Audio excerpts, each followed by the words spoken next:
여성이 메트로폴리탄 미술관에 들어가려면 꼭 발가벗어야만 하는가? 1989년 미국 최대의 미술관 메트로폴리탄 앞에 흥미로운 포스터가 등장합니다. 메트로폴리탄에서 여성 작가는 5%도 안 되지만 누드화의 85%는 여성이다. 익명의 여성 예술가 그룹 게릴라 걸스가 미술계에 널리 퍼져 있는 여성 차별을 꼬집은 퍼포먼스였는데요. 이 포스터 어딘가 낯익지 않으세요? 지난 시간에 함께 살펴본 오달리스크 작품들, 그 중에서도 가장 위대한 누드화 중 하나로 손꼽히는 앵그르의 그랑드 오달리스크를 패러디한 겁니다. 게릴라 걸스는 이 누드화를 통해 여성이 작품의 소재로만 소비되는 현실, 여성 작가, 창작자로서의 여성을 인정하지 않는 미술계를 예술적으로 비판했습니다. 여성이 예술의 대상으로 소비된 역사는 훨씬 오래전으로 거슬러 올라갑니다. 예술가의 영감을 불러일으키는 존재를 뜻하는 말, 뮤즈만 봐도 그렇죠. 뮤즈는 그리스 신화 속 예술과 학문을 관장하는 여신인데요. 신과 인간에게서 슬픔을 거두고 행복을 주는 존재였습니다. 화가들은 여신 뮤즈를 각자의 방식으로 그리며 자신에게 영감을 주는 이상적인 모델이나 존재를 뮤즈라 이름 붙였죠. 미술관, 뮤지엄의 어원도 여신 뮤즈를 모시는 신전이란 고대 그리스어에서 왔다고 하는데 정작 여성 작가들은 설 곳이 없었다는 게 참 아이러니하죠. 여성은 오랜 세월 예술 창작자로 인정받지 못했습니다. 1550년에 쓰인 미술가 열전은 르네상스 시대 미술가 200명을 기록한 책인데요. 이 책에 등장하는 여성 화가는 고작 5명뿐이죠. 예술가가 사회적으로 인정받기 시작한 르네상스 시대였지만 여성에게만은 예외였습니다. 철저한 가부장제 사회 속에서 여성은 집안일을 살피는 존재로만 취급됐죠. 19세기에 이르기까지 대부분의 유럽 국가에서 여성은 미술 학교조차 들어갈 수 없었습니다. 여성은 창조적인 작가가 되고자 하는 의지와 재능이 결여돼 있고 퍼포밍 예술에만 적합하다. 여성은 창조적인 예술을 하는 것보단 무언가를 이해하고 수용하는 역할이다. 1900년대 초 독일 역시 여성 예술가에겐 혹독한 사회였는데요. 이런 상황 속에서도 주체적인 작품 활동을 한 여성 화가가 있었습니다. 독일 미술을 근대로 이끌었다 평가받는 표현주의 화가 파울라 모더존 베커입니다. 여성이자 작가였던 파울라는 자신의 정체성을 치열하게 고민했습니다.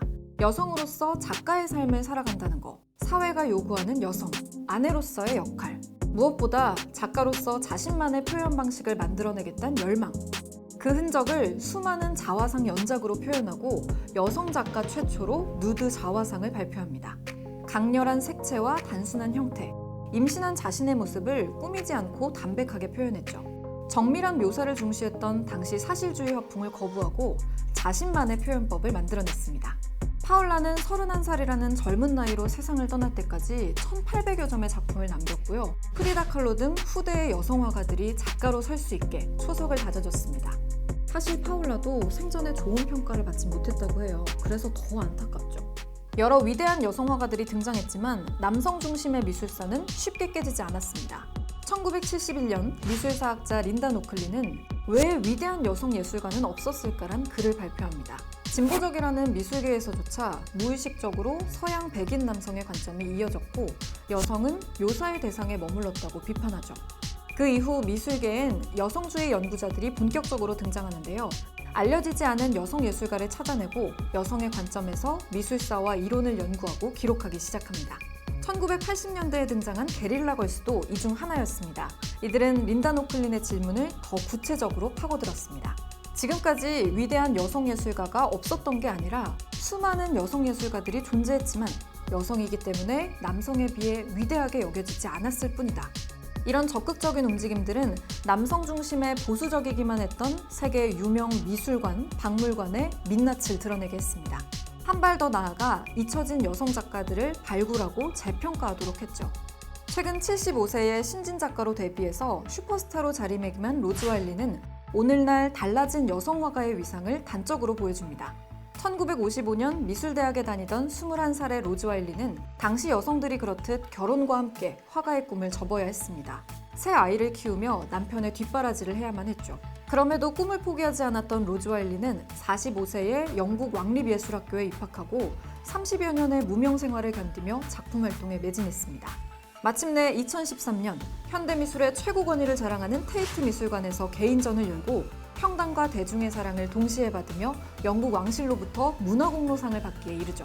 로즈 와일리의 커다란 작품 스케일과 거칠고 자유분방한 터치는 예술 앞에 성별이나 나이 따위는 중요하지 않다는 걸 새삼 느끼게 해줍니다.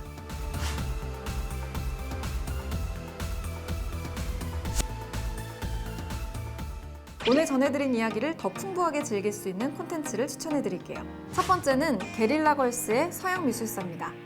미술계의 고전, 곰브리치 서양미술사 초판은 여성 작가가 한 명도 나오지 않았다는 거 알고 계셨나요? 게릴라 걸스는 남성 중심으로 쓰여진 미술사를 뒤집어 보기로 했습니다. 조명받지 못한 여성 화가들을 찾아 소개하고 있는데요. 미술사를 바라보는 새로운 시각을 갖고 싶은 분들께 추천할게요. 절판 도서라 도서관에서 빌려봐야 되는데요. 조금 귀찮지만 그만한 가치가 있습니다. 다음 추천은 영화 파울라입니다. 파울라 모더존 베커의 전기 영화인데요. 전업 작가로 살고 싶은 파울라를 둘러싼 당시 독일 풍경을 볼 수 있습니다. 그림을 그리고 싶으면 결혼해서 남편에게 허락을 받으라는 대사나 예술학교도 남성만 받아준다고 푸념하는 모습이 인상적입니다. 여성의 관점으로 솔직담백하게 여성을 그리고 독일 미술을 발전시킨 파울라를 영화로 만나보세요. 마지막으로 한가람미술관에서 열리고 있는 로즈 와일리 전시입니다. 제가 전시장에서 소개해드린 영상 보셨나요? 아직 못 보셨다면 뒤에 추천 영상으로 나오는 클립을 확인해주세요. 로즈 와일리 작품에선 천진난만한 에너지가 느껴지는데요. 요즘같이 코로나로 우울하고 답답한 시기에 보면 더 좋은 작품인 것 같습니다. 성별이나 나이, 그 어떤 조건에도 굴하지 않고 자신만의 작품 세계를 이룩한 강인한 에너지를 느껴보세요. 그럼 오늘 추천해드린 콘텐츠를 통해 여성 예술가들의 이야기에 흠뻑 빠지시길 바랄게요.